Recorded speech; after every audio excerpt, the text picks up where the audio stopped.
Hi friends, good morning to everyone. Welcome to Baba words. ఈరోజు బాబా వర్డ్స్లో మనకి బాబాకి కొంచెం బాగా పరిచయమైన వ్యక్తి చాంద్ పాటిల్. ఆయన గురించి ఇంట్రడక్షను ఈ బాబా వర్డ్స్లో చూద్దాము. అసలు ఎలా ఈయన బాబాకు చేరువయ్యాడు ఏంటి అనేది. యాక్చువల్లీ బాబా ఫస్ట్ స్టార్టింగ్ చిన్నపిల్లడు 16 ఏళ్ళ బాలుడిగా షిరిడి వచ్చిన తర్వాత కొంతకాలం అక్కడ ఉండి అక్కడ బాబా యొక్క గురుస్థానం బయటపడిన తర్వాత జనాలందరికీ ఇక బాబా అంటే దేవుని అవతారం అని తెలిసిన తర్వాత ఇంకొంచెం కాలం అక్కడ టైం స్పెండ్ చేసి తర్వాత కొన్నాళ్ళు వెళ్ళిపోయారు కదా. ఒక 3-4 ఇయర్స్, అరౌండ్ 3 to 4 ఇయర్స్ బాబా ఎవరికి కనిపించకుండా వెళ్ళిపోయారు అనమాట. ఆ టైంలో మళ్ళీ షిరిడీకి ఎప్పుడు వచ్చారు, ఎలా వచ్చారు అనేది మనకి చాంద్ పాటిల్తో ముడిపడి ఉంటుంది అన్నమాట. ఓకే, ఇక వీడియోలోకి వెళ్ళిపోదాం. బాబా షిరిడీ వదిలి 3 ఏళ్ళు గడిచాయి. ఈ 3 ఏళ్లలో బాబా ఎక్కడున్నాడో ఏం చేశాడో ఎవరికి తెలియదు. బాబా గురించి షిరిడీ వాసులు కూడా మర్చిపోయారు. 3 ఏళ్ల తర్వాత ఒకరోజు ఔరంగాబాద్ జిల్లా ధూప్ గామ్ నివాసి శ్రీమంతుడైన చాంద్ పాటిల్ సుమారు 2 నెలల క్రితం తప్పిపోయిన తన గుర్రాన్ని వెతుకుతూ యాలగంగా నది ఒడ్డున ఉన్న మామిడి తోపులో ప్రవేశించాడు. అక్కడ ఒక మామిడి చెట్టు క్రింద కనిపించాడు బాబా. ఓకే, చాంద్ పాటిల్ ఎవరో ఇక్కడ క్లారిటీ ఇచ్చారనమాట. కావాలంటే మీరు తర్వాత విచారించండి. చాంద్ పాటిల్ది ఔరంగాబాద్ జిల్లా. ఔరంగాబాద్ జిల్లాలోని ధూప్ గామ్ అనమాట. అక్కడ ఆయన కొంచెం శ్రీమంతుడు అనమాట, అంటే కొస్త ధనవంతుడు ఆ రోజుల్లో. అరౌండ్ 160-170 ఇయర్స్ బ్యాక్ ఔరంగాబాద్ జిల్లాలో చాంద్ పాటిల్ అని ఒక శ్రీమంతుడు ఉండేవాడు. ఔరంగాబాద్ జిల్లా ధూప్ గావ్ సంబంధించిన వ్యక్తి అనమాట. అయితే ఈ వ్యక్తి తను ఎంతో ఇష్టంగా పెంచుకుంటున్న గుర్రం అనేది తప్పిపోయిందనమాట. దాని పేరు కూడా ఉంది, బిజ్లీ అని పెట్టి సాక్కుంటున్నాడు. దానికోసం 2 నెలలుగా వెతుకుతూ ఉన్నాడనమాట. అలా వెతుక్కుంటూ యాలగంగా నది ఒడ్డున ఉన్న మామిడి తోపులోకి ప్రవేశించాడు. అసలు ఈ యాలగంగా అంటే ఎక్కడుంది, అక్కడ మామిడి తోపు, ఇవన్నీ మనం ఎంక్వైరీ చేసుకుంటే తెలుస్తుంది అనమాట. ఖచ్చితంగా యాలగంగా నది ఎక్కడో తెలుసుకుందాం మనం ఫ్యూచర్లో. ఆ యాలగంగా నది ఒడ్డున ఉన్న మామిడి తోపుల్లోకి ప్రవేశించాడంట గుర్రాన్ని వెతుక్కుంటూ. అక్కడ ఒక చెట్టు కింద మళ్ళీ మన బాబా కనిపించడం అనేది జరిగింది ఆఫ్టర్ 3-4 ఇయర్స్ తర్వాత. మళ్ళీ మామూలే, బాబా ఎలా ఉన్నారంటే మాసిన కఫనీ ధరించి తలకి గుడ్డ కట్టుకొని పకీర్లాగా కనిపిస్తున్న 20 ఏళ్ల బాబా వదనంలో ప్రకాశిస్తున్న దివ్య తేజస్సును గాంచి అప్రయత్నంగా చేతులెత్తి నమస్కరించాడు పాటిల్. బాబా 16 ఏళ్ళ వయసు అప్పటి నుండి కూడా ఆయన చుట్టూ ఒక ప్రకాశంలాగా అనిపిస్తూ ఉంటుంది కదా. ఫేస్ ఎప్పుడు గ్లోగా ఉంటుంది. ఎందుకంటే ఆయన ఎప్పుడైతే వాళ్ళ గురువుని సేవించుకున్నాడో 12 సంవత్సరాల పాటు ఆయనకి తెలియకుండానే ఆయనలో భగవంతుడు ఎవక్ అయిపోయాడు. అంటే he is the living God. ఆయన ఇంకా భగవంతుని స్వరూపం అయిపోయాడు. శరీరం మనిషిది, కానీ అందులో ఉన్న ఆత్మ అనేది పరమాత్మను రీచ్ అయిపోయింది. అంటే ఇండైరెక్ట్గా ఆయనలో పరమాత్మ ఉన్నాడు, ఇక భగవంతుడు ఆయన. దీన్ని సైన్స్ ప్రూవ్ చేయలేదు ప్రాక్టికల్గా ఎప్పటికీ. ఒక మనిషి భగవంతుడు అవుతాడా అనేది సైన్స్ ఎప్పుడు ఆ వేలో రీసెర్చ్ ఎప్పుడు చేయలేదు. సైన్స్ ఎంతవరకు ఏముంది, ప్రకృతిలో లభించే వాటిని కళ్ళతో చూసి పరీక్షించి ప్రాక్టికల్గా రుజువైతే దాన్ని నమ్మిద్దనమాట సైన్సు. అందువల్ల ఆధ్యాత్మికంలో డీప్ ఎప్పుడు సైన్స్ ఎళ్ళదు. సైన్స్ ఎంతవరకు వెళ్ళిద్దంటే, మైండ్‌కి నీకు ప్రశాంతత కావాలంటే ధ్యానం చేసుకో అన్నంత వరకే చెప్తుంది సైన్స్. సైన్స్ అనేది ఈ జన్మకు సంబంధించింది. ఈ జన్మలో నువ్వు ఎంతవరకు ఉంటావు, ఏంటి అంతవరకే సైన్స్ ఎప్పుడు వివరిస్తుంది. నెక్స్ట్ నీకు పునర్జన్మ ఉందా, నెక్స్ట్ జన్మలో నువ్వేంటి ఇలాంటివి సైన్స్ వెళ్ళదు. ఓకే. ఇది సైన్స్‌కి, ఎడ్యుకేషన్‌కి సంబంధించిన కొన్ని విషయాలు. ఈ టాపిక్స్ అన్నీ నేను ఎండింగ్‌లో డిస్కస్ చేస్తాను. ఇప్పుడు ప్రెజెంటు మన మెయిన్ సబ్జెక్ట్ కవర్ చేసేసుకుందాం. ఎందుకంటే మాట్లాడేది ఎంతైనా ఉంటుంది. బట్ బుక్‌లో ఉన్నది మనకి ఇంపార్టెంట్. బాబా వర్డ్స్ అంటే బాబా ఏం చెప్పారు అన్న దాని చుట్టూ తిరుగుతుంది. మనం ఎక్కడికెళ్ళినా మళ్ళీ బాబా వర్డ్ దగ్గరికొస్తాం. బాబా అధ్యాయాలు అంటే అధ్యాయంలో ఏం చెప్పారు అన్న దాని దగ్గరే మనం ఉంటాం. అక్కడ ఇంకా ఎక్స్‌ప్లనేషన్స్ కూడా ఇంక ఉండవు. ఓన్లీ బుక్‌లో చాప్టర్‌లో ఏం చెప్పారో అది చదువుకొని వెళ్ళిపోతాం. బాబా వర్డ్స్‌లో ఏంటంటే, బాబా వర్డ్స్‌ని బాగా వివరంగా తెలుసుకుంటూ, దానికి ఇప్పుడున్న ఆధునిక వ్యవస్థ, సైన్సు, ఎడ్యుకేషన్‌ని జోడిస్తూ మాట్లాడుకుంటాం. ఓకే. సో, ఇప్పుడు సైన్సు, ఎడ్యుకేషన్ గురించి పక్కన పెట్టి, ఇక్కడున్న బాబా వర్డ్స్‌ని ముందు పూర్తి చేద్దాం. బాబా ఎలా కనిపించారు? మాసిన కఫ్నీ ధరించి, తలకి గుడ్డ కట్టుకొని ఫకీర్‌లా కనిపిస్తున్న 20 ఏళ్ల బాబా వదనంలో ప్రకాశిస్తున్న దివ్య తేజస్సును గాంచి అప్రయత్నంగా చేతులెత్తి నమస్కరించాడు పాటిల్. అవును. చేతులెత్తి నమస్కరించాడు. ఎందుకంటే అప్పటికే పాపం 2 నెలల నుండి గుర్రం తప్పిపోయింది కాబట్టి, ఆ బాధలో ఉన్నాడు కాబట్టి, సడెన్‌గా ఈయన కనిపించేలేకి యాలగంగ నది ఒడ్డున మామిడి తోపులో ఈయన తేజస్సు చూసి నమస్కారం చేశాడు. అప్పుడు బాబా ఆవో చాంద్ పాటిల్ ఆవో అని చెప్పి పిలిచారనమాట. ఆశ్చర్యం కదా! చాంద్ పాటిల్ పేరు బాబాకు ముందే ఎలా తెలిసింది? ఇక్కడ కూడా అదే. ఇప్పుడు discussion between Chand Patil and Baba. వీళ్ళిద్దరి మధ్యలో జరిగిన కాన్వర్సేషన్‌ని శ్రద్ధగా గమనిద్దాం. ఓం సాయిరామ్, ఓం సాయిరామ్, ఓం సాయిరామ్. బాబా ఏమని పిలిచారు? ఆవో చాంద్ పాటిల్ ఆవో. పేరు పెట్టి పలకరిస్తూ ఆహ్వానించాడు బాబా. ఉలిక్కిపడ్డాడు చాంద్ పాటిల్. ఆ ఫకీర్ ఎవరో తనకు తెలీదు. ఇంతకు ముందెప్పుడూ అతన్ని చూడలేదు. తన ఊరివాడు కాదు. తన పేరు అతనికెలా తెలుసు? తనని పేరు పెట్టి ఎలా పిలిచాడు? అంటే బాబా పిలిచారనమాట. ఆవో చాంద్ పాటిల్ ఆవో అని. పాటిల్ ఒక్కసారిగా ఉలిక్కిపడ్డాడు. అసలేం అర్థం కావట్ల పాటిల్‌కి. నా పేరు ఎలా తెలుసు ఇతనికి? ఇతను నా ఊరోడు కూడా కాదు. ఇతన్ని నేను ఇంతకుముందు ఎప్పుడు చూడలేదు. ఎందుకంటే షిరిడీ గ్రామంలో వాళ్ళు చూసారు బాబాని. చాంద్ పాటిల్ ఎప్పుడు చూడలేదు పాపం. ఆయన ఔరంగాబాద్ చెందిన ఆయన. ఆయనకి తెలీదు బాబా. నా పేరు ఎలా తెలిసింది ఇతనికి? నా పేరు పెట్టి పిలిచాడేంటి అని ఆశ్చర్యంగా చూస్తా ఉన్నాడనమాట. అప్పుడు బాబా మందహాసం చేసి అతని భుజం మీద వేలాడుతున్న గుర్రపు జీను వైపు చూస్తూ, ఓకే. గుర్రం కోసం ఎతుక్కుంటూ వస్తున్నాడు కదా! అతనికి గుర్రపు జీను ఉంది భుజం మీద. దాన్ని చూసి, గుర్రం తప్పిపోయినందుకు బాధగా ఉందా పాటిల్? నీలాగే నీ బిజిలీ కూడా తెగ బాధపడిపోతుంది అన్నారు.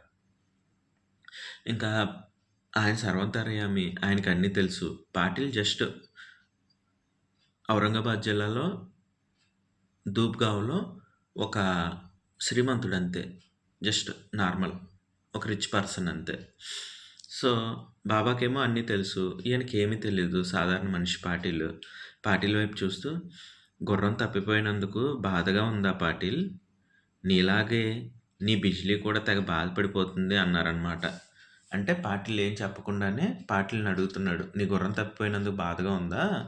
నీలాగే నీ గుర్రం కూడా తెగ బాధపడిపోతుంది నీ కోసం అని చెప్పేసి అన్నారనమాట. పాటిల్ అదిరిపడుతూ, ఎక్కడ బాబా? నా బిజిలీ ఎక్కడ? అడిగాడు ఆతృతగా. ఎందుకంటే తనకి బిజిలీ అంటే చాలా ఇష్టం కదా! బాబా బిజిలీ గురించి మాట్లాడగానే, ఎక్కడ బాబా? నా బిజిలీ ఎక్కడ? అడిగాడు ఆతృతగా. అదిగో అని చెప్పి చెయ్యెత్తి చెట్ల గుబురు వైపు చూపించాడు బాబా. అదిగో అక్కడుంది అని చెప్పేసి చెట్ల గుబురు వైపు చూపించారనమాట. ఇంకా ఇతనికి బిజిలీ అంటే బాగా ఇష్టం కదా పాటిల్‌కి. ఇంకా పరిగెత్తుకుంటూ పోయాడు. ఆరాటంతో అటువైపు పరిగెత్తాడు పాటిల్. ఆ చెట్ల గుబురు వెనకాల గెడ్డి మేస్తూ కనిపించింది అతని ప్రాణ సమానమైన గుర్రం బిజిలీ. బిజిలీ అంటే తనకి చాలా ఇష్టం కదా! ఇష్టంగా పెంచుకున్నాడు. దాదాపు తప్పిపోయి కూడా 2 నెలలయింది. సో, పరిగెత్తుకుంటూ ఎళ్లి దాన్ని చూసి ఇంకా ఉక్కిరిబిక్కిరైపోయాడనమాట. దాదాపు 2 నెలల తర్వాత దాన్ని చూడగానే పాటిల్ కళ్ళల్లో కన్నీళ్ళు గిర్రున సుడులు తిరిగాయి. దాన్ని చూస్తే ఇంకా కళ్ళమ్మట నీళ్ళొచ్చేసినియి పాటిల్‌కి. బిజిలీ అని పెద్దగా అరుస్తూ పరిగెత్తుకెళ్ళి దాని మెడని వాటేసుకున్నాడు పాటిల్. తన యజమానిని చూసిన ఆనందంలో పెద్దగా సకిలిస్తూ చిందులు తొక్కింది బిజిలీ. ఇంకా బిజిలీ దగ్గరికెళ్ళి గట్టిగా వాటేసుకున్నాడు. ఎందుకంటే ఎప్పటి నుండో పెంచుకుంటున్న ఇష్టమైన గుర్రం కాబట్టి. అది కూడా యజమానిని చూసానన్న సంతోషంలో అది కూడా హ్యాపీగా ఉంది. బిజిలీ, ఇన్నాళ్ళు ఏమైపోయావు? ఇక్కడికెలా చేరావు? నిన్నెవరు కాపాడారు? ఆరాటంతో ప్రశ్నించాడు పాటిల్. బిజిలీ మరోసారి ఉత్సాహంగా సకిలించి చెవాలను వెనుతిరిగి గబగబా వచ్చి బాబాకి కాస్తంత దూరంలో ఆగి బిగ్గరగా సకిలించింది. బిజిలీని, ఇన్నాళ్ళు ఏమైపోయావు బిజిలీ? ఇక్కడికి ఎలా వచ్చావు నువ్వు? నిన్ను అసలు ఎవరు కాపాడారు? అని చెప్పేసి ఇంకా గుర్రంతో మాట్లాడుకుంటున్నాడు. తనకిష్టమైన గుర్రం కాబట్టి మాట్లాడుకుంటూ ఉన్నాడు. అంతలోకి బిజిలీ ఏం చేసిందంటే ఉత్సాహంగా సకిలించి బాబా వైపు దగ్గరికొచ్చి ఆగి అక్కడ సకిలించింది. అంటే ఇండైరెక్ట్‌గా ఆయనే నన్ను కాపాడారు అన్నట్లు చూపించిందనమాట బిజిలీ. ఓకే. బాబా తలెత్తి చూసి, నీ యజమానిని నీ దగ్గరికి చేర్చాను గదా! ఇప్పుడు నీకు సంతోషంగా ఉందా? అన్నాడు. బిజిలీ ఉత్సాహంతో సకిలించి బాబా పాదాల ముందు తల వంచింది. ఇప్పుడు మనుషులంటే ఆ స్టేజ్ వేరు. భగవంతుడంటే స్టేజ్ వేరు. భగవంతుడు అన్ని జీవాలకు గూడా భగవంతుడే గదా! సో, నాకు తెలిసి ఆ బిజిలీ అనే గుర్రం అటువైపుగా వచ్చి యజమాని కనిపించలేదని బాధపడుతూ ఉండుంటది. ఇంటి దారి మర్చిపోయాను, ఇక్కడ ఆగిపోయాను అని జెప్పేసి. అంతలోకి బాబా దాన్ని ఆప్యాయంగా హత్తుకొని దాని బాధ తెలుసుకొని మనసులో మాటిచ్చుండుంటారేమో, నీ యజమాని నీకు తప్పకుండా దొరుకుతాడులే అని జెప్పేసి.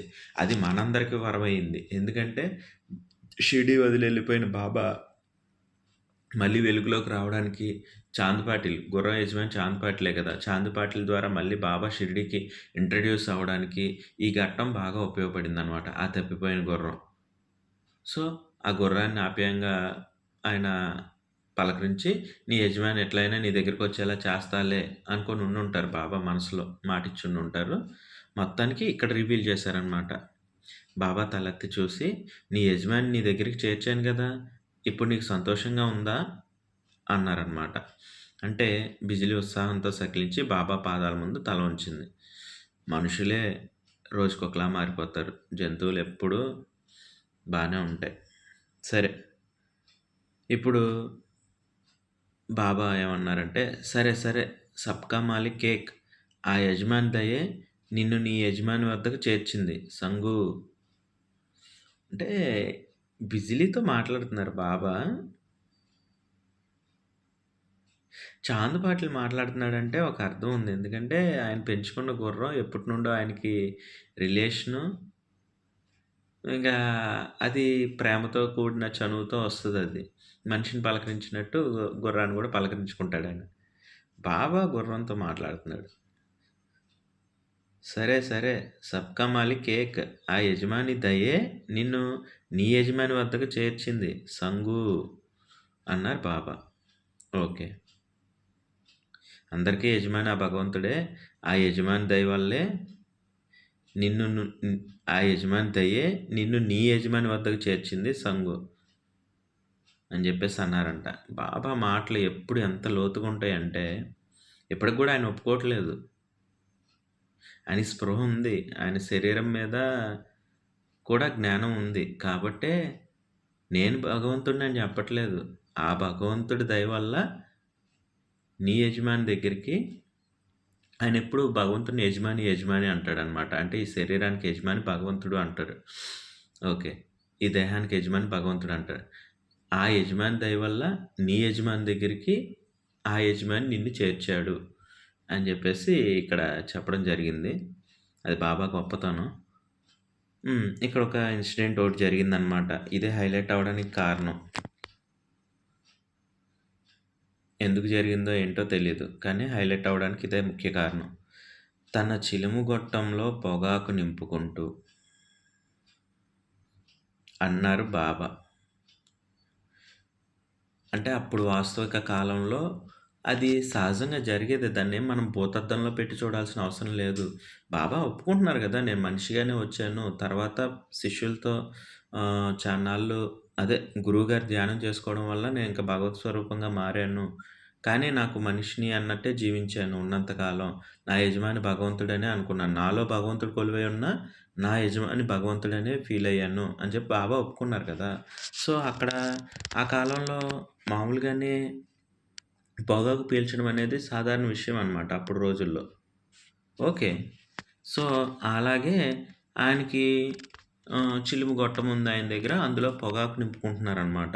పొగాకు నింపుకుంటూ ఆహ్, ఉన్నారు బాబా. పాటిల్లింకా బాబా వైపు విస్మయంగా చూస్తున్నాడు. ఎందుకంటే అప్పటికే తనకి తప్పిపోయి 2 నెలల నుండి తప్పిపోయిన తన గుర్రాన్ని తనకి చేర్చాడు. ఆ! ఈయన ఎలా గుర్రంతో మాట్లాడుకుంటున్నాడో ఆయన గూడా గుర్రంతో మాట్లాడుతుంటే, ఆ గుర్రం గూడా బాబాకి రెస్పాండ్ అవుతుంది. ఏంటా అని జెప్పేసి ఆశ్చర్యంగా చూస్తా ఉన్నాడు. అంతలోకి ఒక వింత జరిగిందనమాట. చిలుము గొట్టంలో పొగాకు నింపాక బాబా పొడగాటి పట్కార్ లాంటి చిమ్టాతో నేలను గుచ్చాడు. ఆయన దగ్గర పట్కర్ లాంటిది ఒకటి ఉంటది గదా! ఎప్పుడు. ఆ పట్కర్‌ని నేలతో గుచ్చితే మరుక్షణం గుచ్చిన చోట నుంచి బుడబుడ వాటర్ వచ్చినియంట. అంటే ఆయనకు వాటర్ కావాలి. సో, నేల మీద గుచ్చితే వాటర్ వచ్చేసింది. ఆ వాటర్ వస్తే ఏం చేశాడంటే నేలలో గుచ్చాడు. వాటర్ వచ్చింది. ఆ వాటర్‌లో గుడ్డ ముక్కను తడిపి పిండి ఆ గుడ్డని చిలుము గొట్టం చివరన చుట్టారనమాట. సో, ఇది పొగాకు పీల్చేది అది ఉంటది గదా! చిలుము గొట్టం. దాన్ని చిలుము గొట్టం అంటారు. అందులో పొగాకు చుట్టుకొని దాన్ని పీల్చే విధానం ఇది. సో, అదిక్కడ చెప్తూ ఇండైరెక్ట్‌గా చెప్తున్నారు. దానికి పీల్చేటప్పుడు వాటర్ కావాలి. రెండోదేంటంటే ఆ గుడ్డని తడుపుకోవడానికి వాటర్ కావాలి. రెండోదేంటంటే ఫైర్ కావాలి. ఎలిగించడానికి నిప్పు కావాలి. ఈ 2 సెట్ అయిపోతే దాన్ని పీలిస్తే పొగొస్తదనమాట. ఆ రోజుల్లో అదొక విధానం. విశ్రాంతి చెందే విధానం. ఓకే. దాన్ని పర్టిక్యులర్‌గా భూతత్వంలో చూడాల్సిన అవసరం లేదు. ఆ! ఏం జేశారు?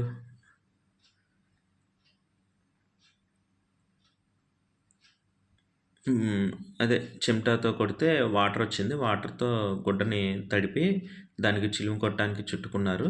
అలాగే మళ్ళీ ఒకసారి తన చేతికర్ర సట్కాని నేల మీద కొట్టాడు. మరుక్షణం అక్కడ ఎర్రటి నిప్పు కణిక ప్రత్యక్షమైంది. దాంతో చిలుము గొట్టం వెలిగించుకున్నాడు. వెలిగించి అప్పుడు చిలుము పీల్చి పొగ వదులుతూ యా అల్లాహ్! యా దేహక్ అని తన్మయాదనం తన్మయానందంతో స్మరించాడు బాబా. ఓకే. యా అల్లాహ్! అంటే ఓ భగవంతుడా! ఏ దేహక్ ఈ దేహానికి సంబంధించిన భగవంతుడా! అని జెప్పి ఆయనే ఆనందంతో స్మరించాడంట. అంటే ఆ భగవంతుడిని స్మరించుకున్నాడు బాబా. కానీ ఇక్కడొక ఇదంతా గమనిస్తున్న పాటిల్ ఉన్నాడు గదా! చాంద్ పాటిల్. ఈయనకింకా ఏం లేదు. బాబాని అలా చూస్తూ ఉండిపోయాడు. ఏంటి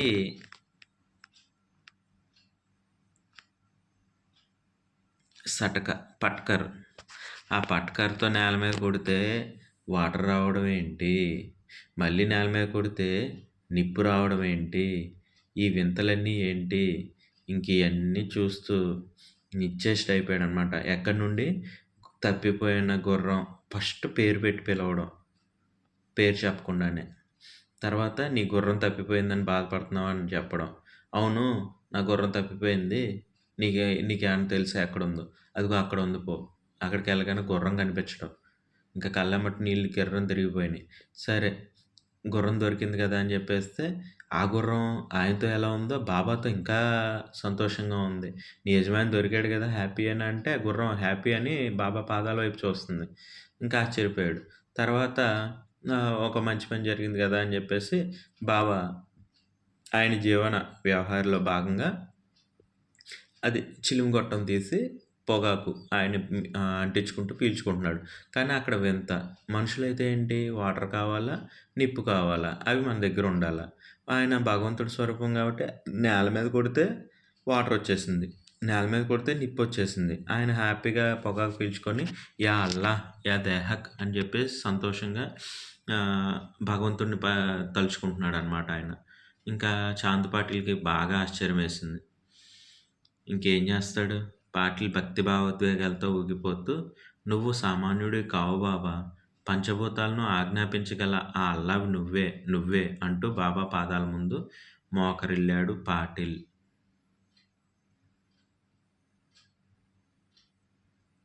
సో, పాటిల్ చివరగా ఏం జేశాడు ఇయన్నీ చూసి, "బాబూ!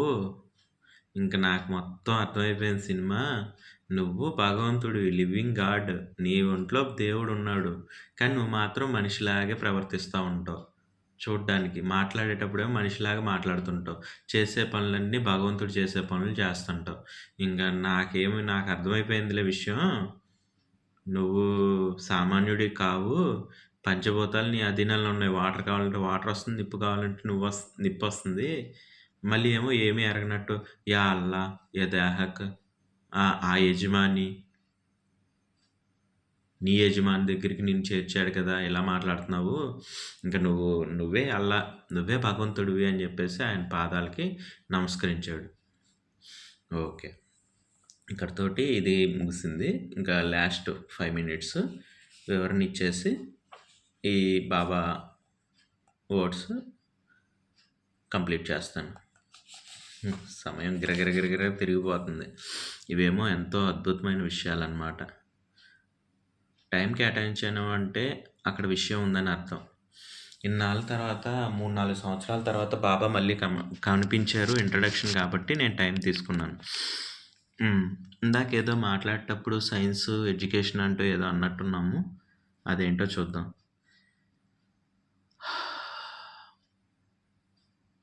మన ధ్యేయం ఏంటి? బాబా గురించి తెలుసుకోవాలి. భగవంతుడి గురించి తెలుసుకోవాలి.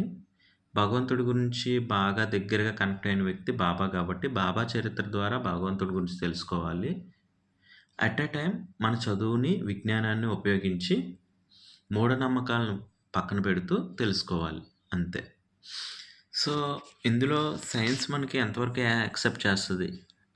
సైన్స్ అనేది ఇంకిక్కడ బియాండ్ ఎళ్ళిపోయింది.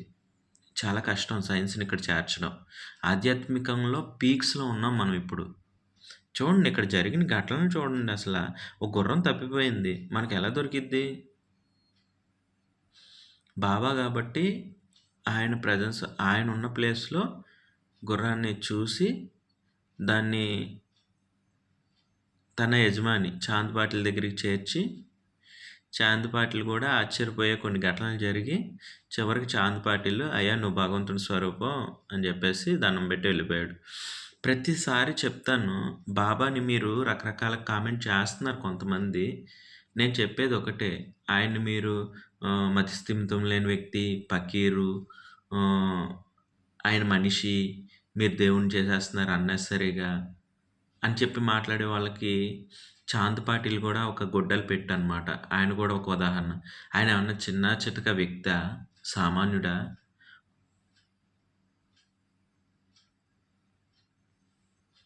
ఏ ఊరు? ఔరంగాబాద్ జిల్లాలో ధూప్‌గావ్‌లో శ్రీమంతుడాయన. చిన్న పిల్లోడా మోసం చేసి చాక్లెట్ చేతిలో పెట్టడానికి? పెద్ద వ్యక్తి, శ్రీమంతుడు. బాబాయ్ ఎళ్లి ఏమన్నా ఆయన దగ్గరికెళ్లి ఏమన్నా మోసంగా మాట్లాడడం, ఏమన్నా చేయడం చేశాడా? బాబాను వెతుక్కుంటూ అంటే తను తప్పిపోయిన గుర్రాన్ని వెతుక్కుంటూ ఆయనే బాబా దగ్గరికొచ్చాడు. ఆయన మాట్లాడాడు. ఆయన క్షుణ్ణంగా పరిశీలించాడు. ఆయన తప్పిపోయిన గుర్రం ఆయనకి చేరింది. తర్వాత బాబా ఏం చేస్తున్నారో చూసాడు. లైవ్‌లో చూసి, ఆ వింతలు, అద్భుతాలు చూసి, అప్పుడు ఆయన డిసైడ్ అయ్యాడు. ఇతను భగవంతుని స్వరూపం అని. అంతేగాని గాలిలో మాటల్లాగా, గాలిలో దీపంలాగా కాదు. అక్కడ జరుగుతున్న ఒక ఇన్సిడెంట్స్‌ని బట్టి బాబాని ప్రతి ఒక్కళ్ళు ఆయన భగవంతుని స్వరూపమని అర్థం చేసుకున్నారు. సో, వీలైతే వాటి గురించి ఎంక్వైరీ చేయండి. తెలుసుకోండి. యాలగంగా నది ఒడ్డున మామిడి తోపుందా? అక్కడ చాందపాటలు కలిసాడా? బిజిలీ గుర్రం జాడ తెలుసుకున్నాడా? ఇవన్నీ అర్థం చేసుకుంటే తెలుస్తదనమాట. అంతేగాని మాట్లాడకూడదు. సైన్స్‌కి అందపట్టని విషయాలు. చెప్పాను గదా! ఆధ్యాత్మికంలో ఒక స్టేజ్‌కెళ్ళిన తర్వాత సైన్స్‌ని దాటిపోతాం మనం. ఇప్పుడు ఆ విషయాలు చర్చిస్తే ఇంకొక 5 నిమిషాలు పట్టిద్ది. హాఫ్ అన్ అవర్ అవుద్ది వీడియో. పర్వాలేదు. నేను హాఫ్ అన్ అవర్ తీసుకుంటాను. ఇంకో 5 మినిట్స్ ఎక్స్‌టెన్షన్ తీసుకుంటాను. ఎందుకంటే ఇది ముఖ్యమైన ఘట్టం. 3, 4 సంవత్సరాల తర్వాత బాబా మళ్ళీ షిరిడీకి తిరిగొచ్చారు. 30 మినిట్స్ అయినా పర్వాలేదు. కంటిన్యూ. ఓం సాయిరామ్. ఓం సాయిరామ్. ఓం సాయిరామ్.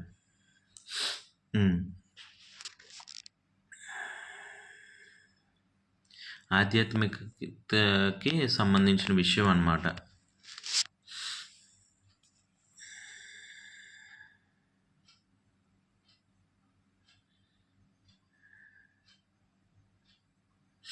సరే ఫ్రెండ్స్, ఈ ఎంటైర్ ఎపిసోడ్ చూసాం కదా!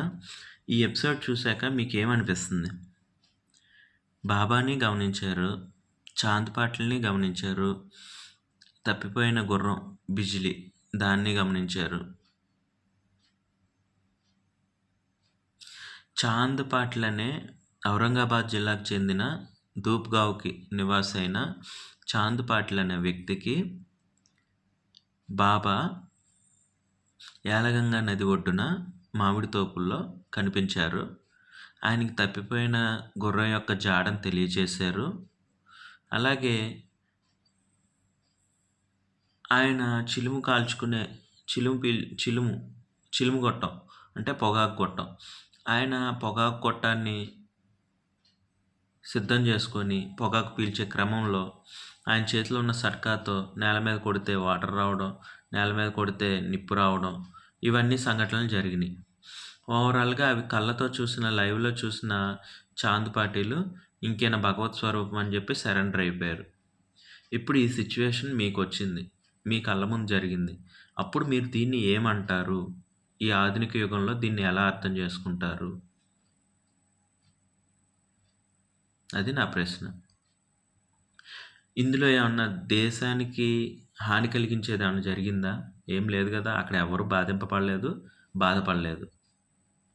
ఆయన డైలీ దినచర్య ఆయన చేసుకున్నాడు. అంతే. He has power. ఆయన కష్టపడ్డాడు. 12 సంవత్సరాలు తపస్సు చేసుకున్నాడు. ఆయన గురువుని ధ్యానించుకున్నాడు. ఆయన గురువు ద్వారా ఆ శక్తి ఆయనకు సంప్రాప్తిచ్చింది. ఆయన పర్సనల్ పర్పస్ కోసం వాడుకున్నాడు. ఒక వ్యక్తి గుర్రం తప్పిపోయి బాధపడుతున్నాడు 2 నెలలుగా. గుర్రము బాధపడుతుంది, గుర్రం యజమాని చాంద్ పాటిల్ బాధపడుతున్నాడు. వాళ్ళిద్దరి బాధ తీర్చాడు. He is right. He is genuine. అక్కడ ఒకళ్ళ బాధ తీరింది. ఇద్దరు జీవుల బాధ తీరింది. ఈయన సంతోషంగా ఉన్నాడు. ఆయన డైలీ లైఫ్ స్టైల్. ఆయనకు ఆ శక్తి ఉంది. తెచ్చుకున్నాడు వాటరు, నిప్పు, వెలిగించుకున్నాడు, పీల్చుకున్నాడు. అది ఆయన వ్యక్తిగతం. ఇందులో మూఢనమ్మకాలు లేవు, ఏమీ లేవు. ఎవరి పని వాళ్ళు చేసుకున్నారు అంతే. ఎవరి శక్తి మేరకు వాళ్ళు. సో, ఇందులో ఎవరిని నిందించాల్సిన అవసరం లేదు. ఇందులో ఆర్గ్యుమెంట్ చేయాల్సిన అవసరం లేదు. ఇంకేమీ లేదు. ఇంకా ఇలాంటి ఇన్సిడెంట్స్ ఏంటంటే, ఎవరైతే బాబా గురించి ఇష్టం వచ్చినట్టు మాట్లాడతారో వాళ్ళు ఒక్క నిమిషం ఆలోచించాల్సిన సిచ్యువేషన్ అబ్బా! అంతటి శ్రీమంతుడు, ఆ వయసు వ్యక్తి బాబాకి సరెండర్ అయ్యాడు అంటే ఊరికే అవ్వరు కదా! ఆలోచించండి. బాబా గురించి మాట్లాడేటప్పుడు 1కి 10 సార్లు ఆలోచించండి. ఉత్తిగా మాటలనేయొద్దు please. He is living god. 180 years. Last 1918లో ఆయన సమాధిలోకి వెళ్ళిపోయారు. 2018కి 100 సంవత్సరాలు అయింది ఆయన సమాధిలోకి వెళ్ళిపోయి. ఇప్పుడు రీసెంట్ 6 ఇయర్స్ అంటే 106 ఇయర్స్ బ్యాక్ ఆయన సమాధిలోకి వెళ్ళిపోయారు. సో, ఆయన రీసెంట్‌కి సంబంధించిన వ్యక్తి కాబట్టి ఆయన గురించి మాట్లాడేటప్పుడు కాస్త ఆలోచించండి. ఈయన చరిత్ర ఉంది, ఆధారాలు ఉన్నాయి. ఎంక్వైరీ చేసుకోండి. ఉత్తిగా మాటలు మాత్రం అనొద్దు. ఒక్క షిరిడి సాయిబాబా విషయంలో మాత్రం ఆలోచించి మాట్లాడండి. ఆయన మన ముందు జరిగిన ఒక అద్భుతమైన వ్యక్తి అన్నమాట. భగవంతుని స్వరూపం. Okay friends, always be happy. ఈ వీడియోని నేను చాంద్ పాటిల్కి డెడికేట్ చేస్తాను. ఆయన ద్వారానే మళ్ళీ బాబా షిరిడీకి రావడం జరిగింది. తర్వాత ఎన్నో అద్భుతాలు జరిగినాయి. ఇంకా చివరి వరకు బాబా షిరిడీలోనే ఉండిపోయారు. Thank you God for everything. Om Sairam, Om Sairam, Om Sairam.